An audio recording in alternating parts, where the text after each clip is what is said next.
지난주에 제가 우리 4월 달에는 한번 시를 한 편 지어봅시다 이렇게 말씀드렸는데 여러분들은 어떻게 진행되는지 모르겠습니다. 벌써 시를 지어서 카메라로 찍어서 저한테 보내주신 분들이 몇 분 계십니다. 너무나도 감사를 드립니다. 제가 읽어보니까 시를 운율에 맞추어 잘 지으셨더라고요. 과거 학생 때 실력을 유감없이 발휘하셨습니다. 여러분들도 한번 도전해 보시기 바랍니다. 첫 자를 쓰는 것이 어렵지 써보면 여러분들도 충분히 하실 수 있습니다. 지난번에 말씀드렸듯이 여러분들의 지나온 인생의 흔적들을 거르고 걸으면 한 편의 시로 충분히 표현할 수가 있습니다. 그래서 누가 그랬죠? 봄에는 누구나 시인이라고요. 봄에는 누구나 시인입니다. 여러분들 한번 시도해 보시기 바랍니다. 지난주 초반엔 꽃샘추위로 강원도 일부에는 눈이 내렸고 영하로 떨어졌다고 합니다. 또 어제는 비가 내려서 가뜩이나 떨어진 벚꽃 이제 완전히 다 떨어져 버렸습니다. 이번 해엔 다른 해에 비해서 이 꽃 구경할 수 있는 기간이 아주 짧았던 것 같아요. 근데 사실 이 꽃샘추위나 봄비는 올해만 있는 것이 아니라 매년 찾아오는 자연 현상입니다. 지난주 초반에 꽃샘추위와 함께 때 아닌 강풍이 동반해서 꽃들이 다 떨어지는데 이젠 꽃이 다 졌구나 생각했는데 아직도 여전히 꽃들은 나무에 매달려 있고 이어서 또 철쭉이 피려고 기지개를 켜고 있습니다. 이게 바로 자연의 신비입니다.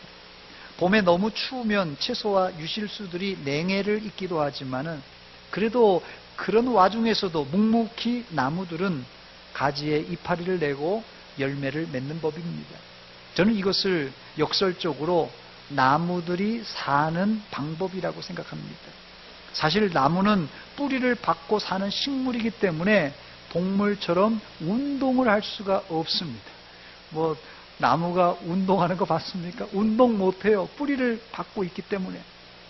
그러나 나무를 포함한 살아있는 모든 생물체는 운동을 해야 건강한 법입니다.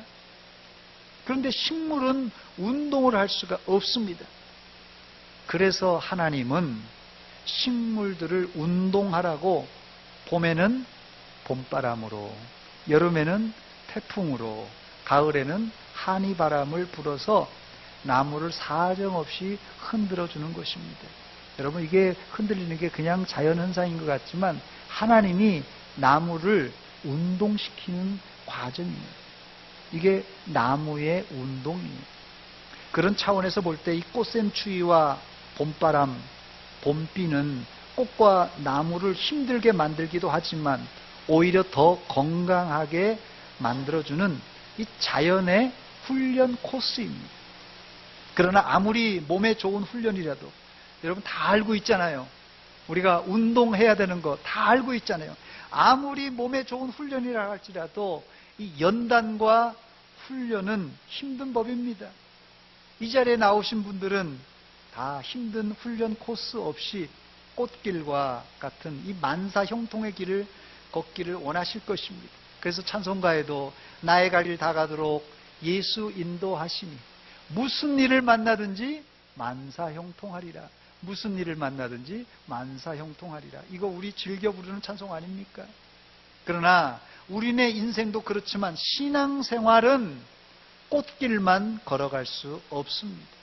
어떤 분은 비가 오면 비가 온다고 투덜거리고 눈이 오면 미끄럽다고 투덜거리고 바람이 불면 머리가 휘날린다고 투덜거리고 추우면 춥다 더우면 덥다고 불평합니다. 그러나 그리스도인이라면 환경에 지배당하지 말고 환경을 뛰어넘어 환경을 지배하는 사람이 되어야 될 줄 믿습니다. 첫 번째로 오늘 본문 1절에 이 피난처라는 단어가 나옵니다. 피난처는 무엇에 쓰는 것입니까? 피난처는 무엇에 필요한 것입니까? 1절 말씀입니다. 하나님은 우리의 피난처시요 힘이시니 환난 중에 만날 큰 도움이시라 했습니다. 피난처는 평소에는 있으나 마나한 것이지만 피난처는 우리가 환난을 만났을 때 아주 절실한 장소입니다. 본문의 시인은 누가 이 피난처라고 소개합니까? 누가 피난처라고요? 누가 피난처라고요? 하나님은 우리의 피난처가 되시며 환난 중에 우리의 힘과 도움이시라. 같이 부릅시다. 하나님은 우리의 피난처가 되시며 환난 중에 우리의 힘과 도움이시라. 너희는 가만히 있어 주가 하나님 되말지어다. 열방과 세계 가운데 주가 높임을 받으리라. 할렐루야. 제가 이게 설교 중에 부르면 꼭 키가 좀 높아서 죄송합니다. 하나님이 우리의 피난처 되십니다. 전쟁을 치러보지 않은 사람이나 군대를 가보지 않은 사람들은 피난처란 의미를 실감하지 못하고, 또 집을 가출해보지 않은 사람은 집이라는 보금자리가 얼마나 소중한지 모릅니다. 하나님은 우리의 집이나 보금자리보다도 더 안전하고 포근한 우리의 피난처, 우리의 아지트입니다. 찬송가 70장입니다. 피난처 있으니 환난을 당한 자 이리 오라. 피난처 있으니 환난을 당한 자 이리 오라. 땅이 변하고 물결이 일어나 산 위에 넘치되 두렵지 않네. 이렇게 고백합니다. 2011년 내전이 발생한 이 시리아에 아직도 정부군과 반군이 싸우고 있습니다. 지금 요즘 이 정부군과 반군의 싸움이 미군과 이 러시아의 싸움으로 변질되고 있습니다. 참 이게 우려되는 상황인데, 이 전쟁으로 인해서 현재까지 500만 명의 난민이 발생해서 이웃나라 터키와 또 유럽으로 건너갔다고 합니다. 대전 인구가 이거 150만이 무너졌다는 소리가 들려요. 대전 인구가 150만이 채 안 되는데 500만 명 이상이 이제 난민이 생겼는데, 500만 명이면 이 대전 인구의 이 3배 정도의 인구가 난민이 되었다는 소리입니다. 500만 명은 그래도 다행히 살아서 뭐 터키나 유럽으로 건너가서 다행입니다만은, 난민이 말입니다. 뭐 비자를 받겠어요? 여권이 있었겠어요? 불법으로 배를 타고 지중해 바다를 건너가다가 바다에 빠져 죽은 사람들이 한두 명이 아니라고 합니다. 제가 통계를 찾아보니까 작년 2017년 한 해만 3,000명 이상이 배를 타고 가다가 수장되어서 죽었다고 합니다. 왜 이들이 이렇게 죽음의 탈출을 하는 것입니까? 자신의 피난처, 쉼터를 잃고 새로운 보금자리, 피난처를 찾으려고 탈출한 것입니다. 두 번째로, 자, 그렇다면 시인은 왜 이런 시를 지었겠습니까? 이 시의 배경은 남유다 히스기야 시대에 북쪽 아수르의 사네립이라는 왕이 침입하여서 국가적인 위기를 만났을 때 바로 이 시를 짓게 됩니다. 그때 이스라엘은 하나님의 도우심으로 하룻밤 사이에 이 아수르 군대 18만 5천 명이 한꺼번에 죽는 그런 대승을 거두게 됩니다. 바로 이 사건을 이제 배경으로 해서 시인이 이 시편 46편을 지은 것입니다. 46편뿐만 아니라 그 다음 47편, 48편 이 세 편이 다 이 히스기야 때 이 승리를 하고 지은 시입니다. 열왕기하 19장 35절입니다. 이 밤에 여호와의 사자가 나와서 아수르 진영에서 군사 18만 5천 명을 친지라 아침에 일찍이 일어나 보니 다 송장이 되었더라 그랬습니다. 히스기야 왕 제6년 때에 사실은 아수르 왕 살만 에셀이 쳐들어와서 이 북쪽 이스라엘의 수도인 사마리아를 포위하게 됩니다. 그리고 나서 침략하여 3년 만에 사마리아 성이 이제 무너지고 북쪽 이스라엘은 그 이후에 흔적도 없이 사라집니다. 그리고 7년 후 히스기야 왕 제14년 때에 아수르 이 사네립이 남쪽 유다를 침공합니다. 1차 침공 때 히스기야는 이 굴욕적인 조공을 바침으로 1차 침공은 살짝 비껴나갑니다. 그러나 바로 아수르가 2차 침공을 예루살렘을 향하여서 이제 돌진해 옵니다.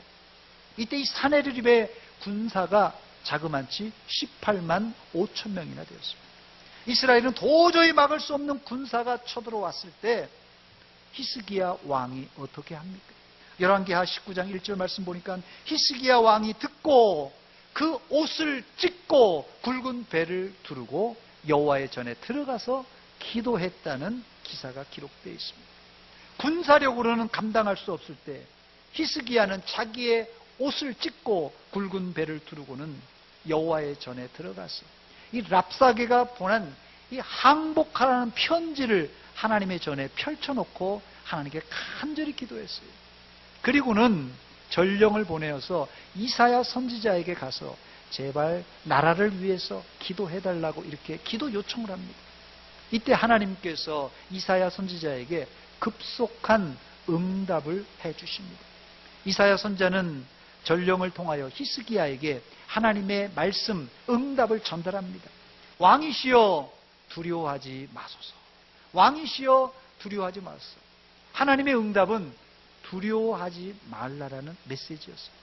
그리고 그 다음 날입니다. 그 다음 날 새벽에 18만 5천 명이 하루아침에 송장이 되는 기적이 일어났던 것입니다. 이것은 하나님이 히스기야 왕과 이사야 선지자의 기도를 들으셨기도 하지만 더 중요한 것은 하나님이 이스라엘의 피난처가 되셨기 때문입니다. 그래서 본문 5절에는 하나님이 그 성중에 계시매, 하나님이 예루살렘 성중에 계시매, 하나님이 계신 곳이 우리의 피난처입니다, 여러분. 하나님이 그 성중에 계시매 성이 흔들리지 아니할 것이라. 새벽에 하나님이 도우시리로다 했습니다. 하나님이 이 새벽에 우리를 도와주십니다. 여기 새벽이라는 의미는 일이 시작되기 전에 나도 모르는 사이에 혹은 이미 이런 의미가 함축된 단어입니다. 이스라엘은 새벽에 도우시는 하나님을 여러 번 경험했습니다. 이스라엘은 출애굽하면서 홍해 앞에서 이런 경험을 했습니다. 출애굽기 14장 24절 말씀 보니까 새벽에 여호와께서 불과 구름 기둥 가운데서 애국 군대를 보시고 애국 군대를 어지럽게 하시며, 또 보니까 출애굽기 14장 27절 28절에 보니까 모세가 곧 손을 바다 위로 내밀매 새벽이 되어서 바다의 힘이 회복된지라. 애굽 사람들이 물을 거슬러 도망하나 여호와께서 애굽 사람들을 바다 가운데 엎으시니 물이 다시 흘러 병거들과 기병들을 덮되 그들의 뒤를 따라 바다에 들어간 바로의 군대를 다 덮으니 하나도 남지 아니하였더라 말씀했습니다. 이런 기적을 경험하고 바로 모세와 이스라엘은 하나님께 찬양을 올려드렸습니다. 그리고는 미리암과 또 여인들은 그 뒤를 따라서 소고치며 노래하며 춤추며 찬양을 올려드렸어요. 출애굽기 15장 1절 2절에 나온 내용입니다. 이때 모세와 이스라엘 자손이 이 노래로 여호와께 노래하니 일러스되 내가 여호와를 찬송하리니 그는 높고 영화로우시며 말과 그 탄자를 바다에 던지셨음이로다. 여호와는 나의 힘이요 노래시며 나의 구원이시로다. 그는 나의 하나님이시니 내가 그를 찬송할 것이요 내 아버지의 하나님이시니 내가 그를 높이리로다. 할렐루야. 히스기야 시대에도 이런 승리를 체험한 이스라엘이 찬송을 안 부를 수 있겠어요? 하룻밤 사이에 18만 5천 명이 쳐들어왔다가 송장이 되어버렸으니 찬양을 안 할 수 있겠습니까? 그래서 이스라엘의 악장이었던 이 고라 자손은 시를 지어서 찬송했습니다. 그게 본문 오늘 읽었던 시편 46편입니다. 그리고 47편, 48편 이 세 시가 오늘 이 승리를 배경으로 하는 시입니다.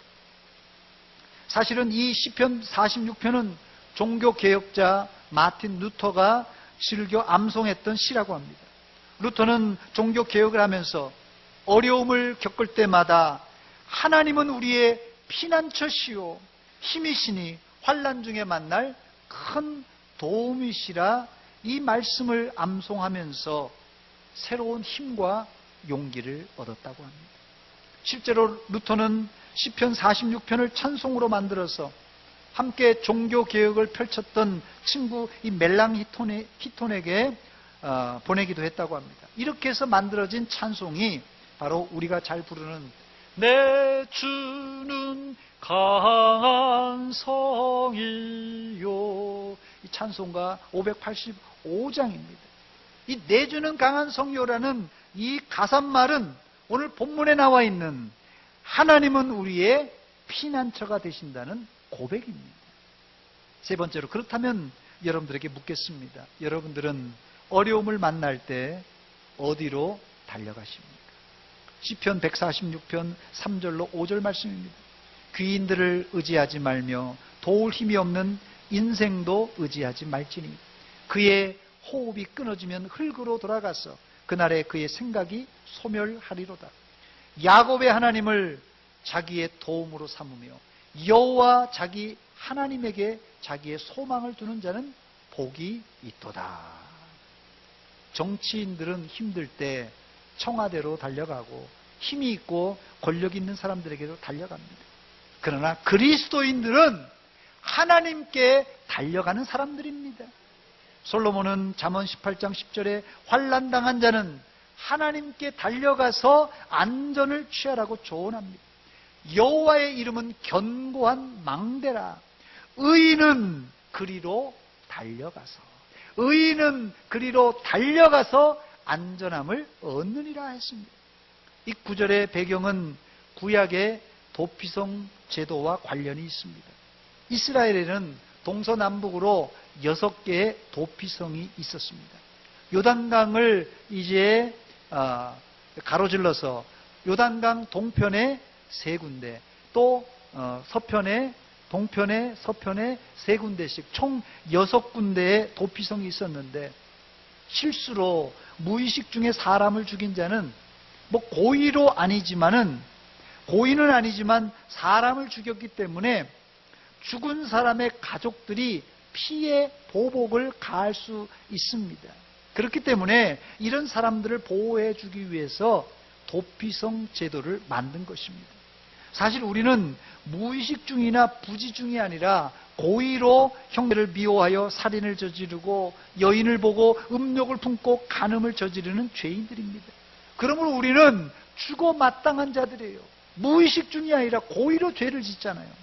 그러나 예수님은 십자가에서 그런 우리를 구원해 주셨습니다.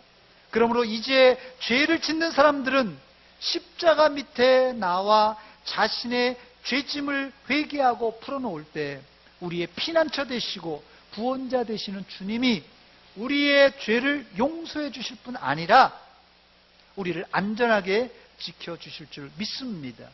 찬송가 415장의 내용이 이겁니다. 십자가 그늘 밑에 나 쉬기 원하네. 저 햇빛 힘이 쬐이고 또 짐이 무거워. 이 광야 같은 세상에 늘 방황할 때 주 십자가의 그늘에 나 쉴 곳 찾았네. 할렐루야. 죄 지은 사람에게는 세상 어디에도 안전하고 평안한 곳이 없습니다. 다시 말씀드립니다. 죄 지은 사람에게는 세상 어디에도 안전하고 평안한 곳이 없습니다. 십자가 밑이 여러분의 피난처인 줄 믿으시고 거기에서 평안과 안식을 얻으시기를 주의 이름으로 축원합니다. 네 번째로, 문제는 우리가 살고 있는 세상이 환난과 풍파가 불어올 때 결코 만만하지 않다는 것이에요. 세상의 환난 풍파가 결코 만만하지 않습니다. 본문 2절과 3절입니다. 세상의 환난 풍파가 어느 정도입니까? 그러므로 땅이 변하든지 산이 흔들려 바다 가운데 빠지든지 바닷물이 솟아나고 뛰어들든지 그것이 넘침으로 산이 흔들릴지라도 우리는 두려워하지 아니하리로다 했어요. 세상에 이런 난리가 어디 있겠습니까? 여러분, 땅이 변하고 산이 흔들려서 산이 통째로 바다에 빠지는 이런 난리가 세상 천지에 어디 있겠습니까? 이게 세상에서 우리가 만나는 환난과 풍파라는 것이에요. 이런 환난과 풍파 가운데 성도들이 해야 할 일이 무엇입니까? 제일 중요한 것은 두려워하지 말아야 됩니다. 다른 말로 하자면 우리의 피난처 되신 하나님만 신뢰하라는 뜻입니다. 이사야서 41장 10절 말씀입니다. 우리 같이 한 목소리 읽어보겠습니다. 시작. 두려워하지 말라. 내가 너와 함께함이라. 놀라지 말라. 나는 내 하나님이 됨이라. 내가 너를 굳세게 하리라. 참으로 너를 도와주리라. 참으로 나의 의로운 오른손으로 너를 붙들리라. 아멘. 이것이 피난처 되신 우리 아버지의 음성입니다. 엘리사 선지자 시대에 있었던 일입니다. 수넴이라는 지역에 아이가 없는 경건한 노부부가 있었습니다. 엘리사에게 늘 엘리사가 지나가면 꼭 자기 집으로 초청해서 극진한 접대를 해 주었어요. 엘리사 선지자도 사람이기 때문에 그게 감동이 되어서 이 가정에 뭘 축복을 해줄까 생각해 보니까 노부부인데 아이가 없는 것이에요. 그래서 이 엘리사 선지자가 이 부부를 향하여서 축복 기도를 해줍니다. 하나님께서 그 기도를 들으시고 태문을 열어서 1년 후에 아들을 낳게 됩니다. 이 노부부가 느지막이 아들을 낳았으니 얼마나 기뻤겠어요. 애지중지 잘 키우는데 아이가 어느 정도 컸다 싶었는데 어느 날 갑자기 머리가 아프다고 하더니 엄마 품속에 와서 급사를 해버립니다. 갑자기 죽어버렸어요. 이런 상황을 우리나라 표현을 하자면 하늘이 무너지는 것 같은 이런 난리가 어디 있겠습니까? 이거 이제 히브리식 표현으로 하자면 산이 흔들려 바다에 빠지고 바닷물이 흉흉하여 넘쳐서 산이 흔들리는 천지가 진동하는 장면이다. 오늘 시가 그렇게 표현하고 있습니다. 이런 상황이에요. 이런 천지가 이렇게 무너지는 이런 상황입니다. 이때 이 여인은 이 문제를 해결할 유일한 방법을 알았습니다. 기도로 아이를 출산하게 한 이 엘리사 선지자를 찾아가는 일이었어요.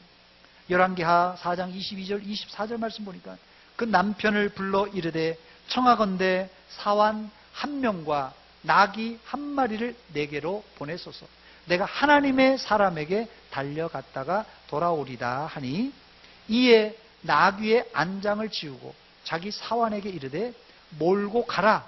내가 말하지 아니하거든 나를 위하여 달려가기를 멈추지 말라 부탁을 했어요. 여인은 자신의 아들을 이 엘리사 선지자를 모셨던 그 방에, 엘리사 방에 잘 침상에 눕혀놓고 있는 힘을 다해서 선지자에게 달려갔습니다. 왜요? 왜? 이 아이를 살릴 수 있는 길은 오직 이 길밖에 없다고 생각했기 때문에 그렇습니다. 우리 옛날을 한번 생각해 보세요. 과거에 우리 장로님들, 권사님들, 집사님들 과거에 정말 못 살 때, 돈도 없을 때, 의료보험도 잘 안 될 때, 병원 아플 때 말이에요. 병원 가기보다는 교회로 달려왔고, 병원 가기보다는 목사에게 달려왔고, 병원 가기보다는 매달려 금식 기도하고 작정 기도했습니다. 그러나 지금은 기도보다는 우리가 병원 가기에 바쁩니다. 제가 병원 가지 말라는 소리 하는 거 아닙니다. 절대 오해하지 마세요. 병원 가야 됩니다. 그러나 우리가 궁극적으로 달려갈 곳은 오직 우리의 피난처이신 하나님밖에 없는 줄 믿으시기 바랍니다. 이제 말씀을 마칩니다. 시인은 시를 마치면서 환난 중에 피난처이신 하나님께 달려오는 자에게 하나님이 하나님 되심을 똑똑히 알려주시겠다고 약속하셨습니다. 본문 10절 말씀입니다. 이르시기를 너희는 가만히 있어 내가 하나님됨을 알지어다. 내가 문나라 중에서 높임을 받으리라. 내가 세계 중에서 높임을 받으리라 하시도다. 아멘. 너희는 가만히 있어 주가 하나님 됨알지어다. 열방과 세계 가운데 주가 높임을 받으리라. 할렐루야. 사랑하는 여러분, 환난 가운데 두려워하지 말고 하나님을 신뢰하고 가만히 있어 하나님이 하나님됨을 똑똑히 아시고 열방과 세계 가운데 하나님의 이름이 높임받게 되는 것을 똑똑히 체험하시기를 주의 이름으로 축원합니다. 축원합니다. 같이 기도합니다. 이 시간 기도할 때 하나님이 우리의 피난처 되시지만 우리가 환난을 당했을 때 이리 기웃 저리 기웃합니다. 하나님, 세계적인 위기라고 하고 국가적인 위기라고 하고 교회적인 위기, 가정의 위기입니다. 건강의 위기를 만났습니다. 경제적인 위기를 만났습니다. 자녀의 위기를 만났습니다. 하나님, 이 위기 가운데 우리가 찾아가고 바라볼 것은 하나님 한 분이신 줄 믿습니다. 이 시간 우리의 피난처 되시는 주님께서 우리를 도와주시옵소서. 우리 한 목소리를 같이 기도합니다. 하나님 아버지 하나님, 우리를 도우시고 우리와 함께 하시고 우리를 인도하여 주시옵소서. 아버지 하나님, 이 시간 우리에게 하나님 은혜 주시니 감사합니다. 아버지 주님 은혜 풀어주시옵소서.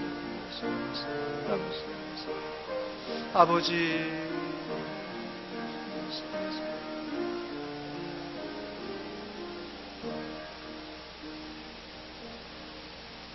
하나님 아버지, 은혜와 사랑 감사드립니다. 세계적인 국가적인 위기라고 합니다. 교회적인 위기고 가정의 위기고 건강의 위기고 경제적인 자녀들의 위기를 만났습니다. 하나님, 위기 가운데 우리가 다른 곳에 기웃거리지 말고 우리의 피난처 되신 하나님께 도움을 요청하는 믿음의 백성들 다 되게 하여 주시옵소서. 그래서 우리가 어떤 환난을 만났을지라도 하나님으로 말미암아 넉넉히 이기며 하나님이 하나님 되심을 경험하는 시간 되게 하여 주시옵소서. 예수님의 이름으로 기도하옵나이다. 아멘.